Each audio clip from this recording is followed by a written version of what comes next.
Well, one of the things the Transcendentalists believed in was the idea of the individual goodness in people. And they derived this in part from the Frenchman Jean-Jacques Rousseau, who believed in innate goodness. For Transcendentalism, we are not in the world of the Puritans, which was a fallen world in which we are all evil, in which the world itself is uninhabitable and problematic, and in which our destinies had been chosen for us by chance before birth. They felt that this was a horrible way in which to live because you never knew whether you'd be saved or damned. And what they proposed, along with the Unitarians, in opposition to this, was a world in which you were judged by your good works, a world in which the environment was friendly, hence their emphasis on nature, and a world in which we enter the world saved. Saved is a bad word. A world in which we enter the world not damned. The result of this is that when you looked around you, all people were. The result of this was when you looked around you, all people were capable of good works, all people were capable of an inner goodness, all people were capable of this idea of self-culture. In fact, one of the things Higginson did when he was commanding his regiment was to teach blacks to read and write. That way they could enter the world that Higginson knew. So you have all these things going on, and it makes it possible for someone like Rufus Saxton to come down there and see this not just as a war mission, not just as a military mission, not just as a disunion mission, but as a mission to raise people up to the quality of goodness that he feels is inherent in them. So there's that possibility.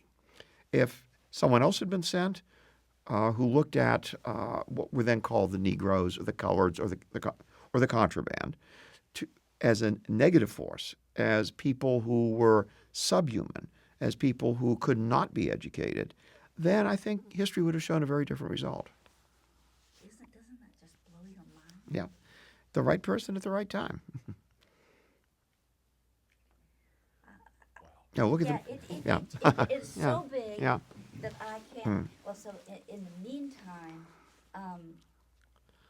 there has been a book written called Lincoln's Gamble. None of it, which, by the way, mentions Port Royal, but it was written by Todd Brewster, who wrote the Chronicle books with Peter Jennings, and he goes through the last 6 months of Lincoln going back and forth and stalling between actually signing the Emancipation Proclamation. So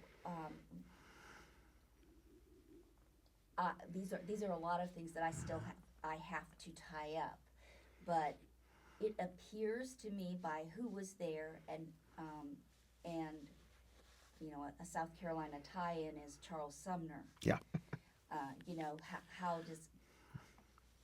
Where is he in this? Because he is very active in the same period of time.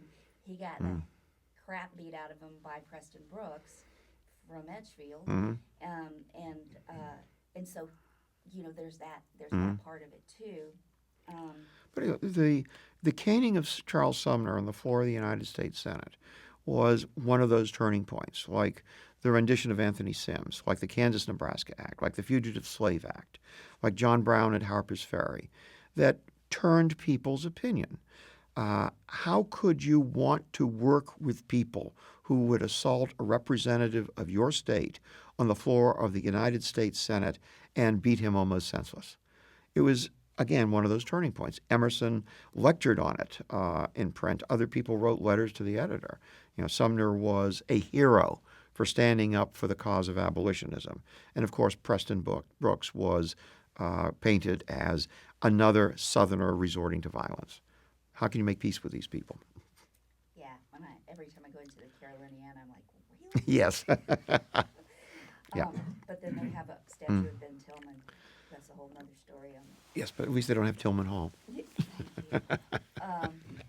So, in the midst of this is, I believe, Douglas Frederick Douglass, who's, do you know where he might have been? And he and or Harriet Tubman, who came down to Port Royal, but who was also in and out, and I'm not quite sure how much, but I know Higginson knew her. Yeah, I don't know where Douglas was at this period. Okay. For he was back in the States because I think he went to England in the 50s. I think he was back in the States, but beyond that, I don't know. But one interesting connection, going back to Emerson, is if reading the reports of the celebrations on the 1st of January, 1863, when it became clear that Lincoln had signed the Emancipation Proclamation, and the way the blacks reacted to that, with joy, with quiet, with respectfulness, with adultness, is very parallel to what Emerson wrote about in his 1844 address upon the emancipation of the slaves in the British West Indies. When they were emancipated, the British felt that there would be riots, that they would turn on their owners, they would burn down the plantations, they would create mayhem. Their response was identical to the response of the slaves in 1863 in Beaufort. Joy, happiness, an adult reaction, a realization that they were entering a new phase of their lives. So in this you have a parallel, and it's a parallel that argues very strongly against the fears of slaveholders, which were ironically exacerbated by Higginson's regiment, because it showed them what they always feared, slaves rising up in rebellion against their masters. Whereas to Higginson and the abolitionists, it shows that slaves were people too and would fight for their freedom. And actually, they did not know that Lincoln had signed for another 7 days. That's right, yeah. They went ahead, and that was something I wanted to ask you as far as it's almost, when I read about some of the tenets of transcendentalism, it almost reminds me of like what we call the law of attraction. Now, people now say the law of attraction. They say, if we do it, or the if we build it, they will come kind of thing. So, they had gone ahead. One person said, and I believe that was Stephen Wise, who's at Parris Island Museum, said that they started this getting ready for this celebration right after Thanksgiving. They were. It appears they were going to put it on regardless of what Lincoln did, down to slaughtering these oxen, building a huge pit, and roasting them for almost 2 days prior. Plus they had got the flags, plus they got the bands and all this. And I wanted you to speak to that. What if, would it have been different if they had not had that kind of faith? What if Lincoln hadn't signed it? There was a huge possibility that he would not. They read the initial preliminary Emancipation Proclamation. They didn't have the new one. So what would be your thoughts on that? If I had just found out that I was free, that I could enjoy my freedom and I could indeed fight for my freedom against the people who had oppressed me, and that this was going to be made official by the President of the United States, I feel that I would have to go on the assumption that this was going to happen, and I would have to celebrate it, because the alternative is not something I would wish to think about. Let's see, I had written down this amazing thing, and that was, we talked about it just a little bit.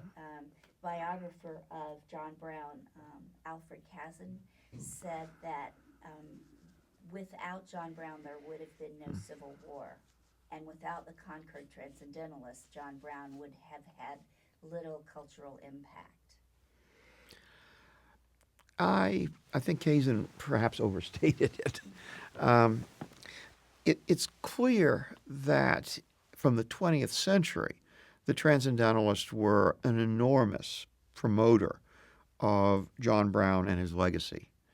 And at the time, Henry Thoreau went against the wishes of the elders of the town, rang a bell in the church, and called a meeting to talk about John Brown's being hung. Emerson published a number of things on John Brown and spoke at meetings that were set up to raise money for John Brown's family. Two of John Brown's children were enrolled in schools in Concord. John Brown had been through Concord. But John Brown's Harper's Ferry raid and the aftermath captured the nation's imagination. And I think that John Brown would have been responsible for the type of promotion of let me go back again. John Brown would have been responsible for the actions that occurred after his raid, regardless of the Transcendentalists. In retrospect, they were the most articulate spokespeople for what happened, and I think this is why Kazin may have said what he did. Also, in terms of raising the regiments in Massachusetts, and particularly the Concord Regiment, this would have been a very important event in that local town because it once again showed how bad slavery was and how unyielding the Virginia government is and how unyielding the slaveholders are. Now, kind of backtrack just a little bit. Higginson, have you seen the PBS series, The Abolitionists? No. Very good series. It's a 3-hour. Higginson, he's. Did they show it here? Yeah, they did. I think they did. We actually had to buy it because we didn't know it until later. But there's the thing about where actually Higginson tried to break out the slave that had been freed from the Boston jail. Right. And but he's not named. And he ended up being the only one of the Secret Six that did not flee. Mm-hmm. So he was ready to take consequences of that. One of the things that interests me is that actually, we're in civil rights